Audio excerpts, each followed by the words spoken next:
मर्जी कह रहे हैं कि कभी कभी मासिक धर्म से पहले और कुछ दिनों बाद कुछ चेंजिंग आता है शरीर में ऐसा, तो कह रहे हैं कि काम की अनुभूति होती है महाराज जी, मतलब उसको फिर मेरे जीवन में कोई पुरुष नहीं है, फिर मैं इतना ज्यादा समस्या हो जाती है कि नींद खुलते ही फिर क्रिया हो जाती है, फिर मतलब ये पूरा उसका सिद्धांत भी है, ये है कि मासिक धर्म के 1 सप्ताह के बाद जब पवित्र होती है स्त्री तो उसको वेदना होती है, और सिद्धांत भी है।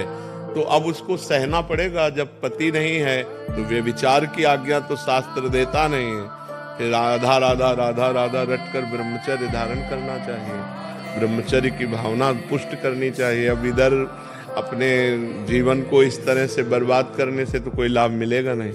अगर हम अन्य प्रक्रियाओं को स्वीकार करते हैं तो वो सब निषेध ही हैं, वो हमारे जीवन को नष्ट ही करेंगी। तो हमें लगता है कि या तो पुरुष का वर्ण कर ले, किसी सद्पुरुष का वर्ण कर ले और अपनी गृहस्थ धर्म से रहे, और या फिर उसको सहन करके ब्रह्मचारी बना रहे।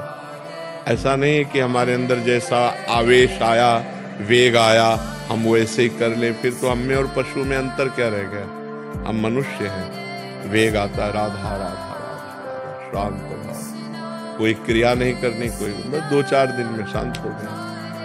अगर हम अभ्यास करें तो 2 मिनट में शांत हो जाए।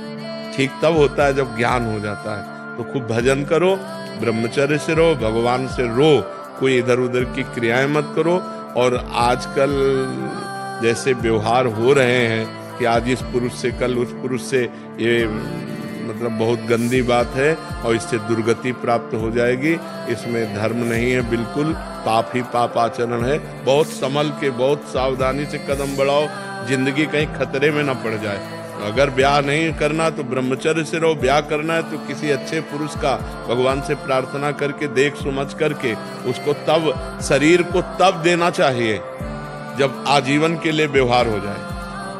शरीर को नहीं देना चाहिए। हम दोस्ती कर सकते हैं, व्यवहार कर सकते हैं, लेकिन व्यभिचार नहीं कर सकते। हम तब तक शरीर को नहीं देंगे जब तक आप हमारी परीक्षा में पास नहीं हो जाओगे। खूब देख समझ करके, सुनकर, और जब शरीर दे देंगे तो आजीवन के लिए दे देंगे। ये डिवोर्स फिवोर्स ये हमारे सनातन धर्म में नहीं है। हमारे धर्म में है, एक बार समर्पित का हाथ मिलाया तो आजीवन निर्वाह किया। पीछे डिवोर्स आदि के शब्द ही नहीं थे। तो हमें लगता है गंदे आचरण करके जीवन को व्यर्थ में क्यों बर्बाद किया जाए, बहुत संयम से रहा जाए। यही तो आवेश है, काम का आवेश, क्रोध का आवेश, लोभ का आवेश, अहंकार का आवेश, यही तो सब पाप कर्म कराने वाले हैं। इन्हीं को तो सहना है। राधा राधा ना सहन हो तो रोज श्री जी का नाम लेकर के। अपने पास जैसे बच्चा है, अब उसका कोई बल तो है नहीं, रो देगा माँ के लिए तो माँ को दौड़ के आना पड़ेगा। तो हमारा बल क्या है? श्री जी है। तो हम जब हम विकल हो, कोई हमें आश्रय, तो हम गंदी क्रियाएं नहीं करेंगे, रो देंगे कि प्रभु आप देख लो। वो जहाँ रो दिया तो ऐसा संभाल देंगे कि आजीवन संभल जाओगे। बहुत अच्छे बच्चे हो, अपनी बात कह रहे हो तो इस बात को समझो। इधर उधर की चेष्टाओं में मत फंसना। पुरुष का वर्ण करो तो देख समझ के वर्ण करो।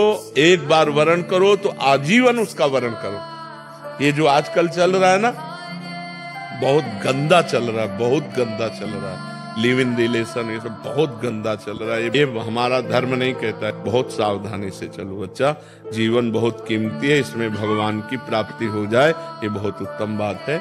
आपने अपनी मन की व्यथा कही हिम्मत करके सबके बीच में, इसलिए हम आपको प्रणाम करते हैं। बस आप अपने संयम से रहना, कोई चेष्टा इधर उधर मत करना, वो धीरे धीरे शांत हो जाए। जैसे आज हमको 100% जलाया, हम सह गए, तो कल 90% जलाएगा, फिर 80%, फिर धीरे धीरे धीरे फिर खत्म हो जाता है। बच्चापन से बाबा जी 13 वर्ष की अवस्था से, और जिंदगी में किसी माँ बहन को पीछे जब गंगा किनारे जवानी पूरी रही, अब तो इसलिए देख रहे हैं कि प्रश्न उत्तर बातचीत सब ऐसा नहीं, पर जिंदगी में हमने ऐसे नहीं देखा। छूना, बातचीत करना, मिलना तो बात जाने दो, ऐसे नहीं देखा, फेस टू फेस नहीं देखा। सदैव ऐसे ही रहे। और गंगा किनारे कौन देखने आता है? खाना तो मिलता नहीं था, रहने का ठिकाना नहीं, गर्मी सर्दी बरसात 20 वर्ष ऐसे काटे। धीरे धीरे धीरे धीरे धीरे तब वही अनुभव कह रहा हूँ कि पहले 100%, फिर 90% उसको देखा है, फिर 70%, फिर कम परसेंट होते होते होते शांत। जब शांत हो गया तब सब कुछ मिल गया। जब शांत नहीं था तो ना खाने का था, ना रहने का था, ना कुछ नहीं था।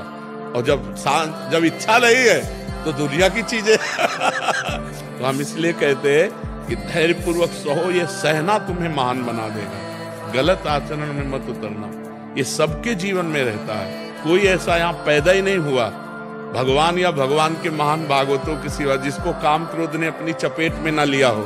सबको रोना पड़ा है, सब भजन करके आगे बढ़े हैं, सबके ऊपर भगवान की कृपा हुई जो निष्काम हुए हैं, नहीं तो सब पूरा संसार इसी में तो फंसा हुआ है। बहुत धैर्य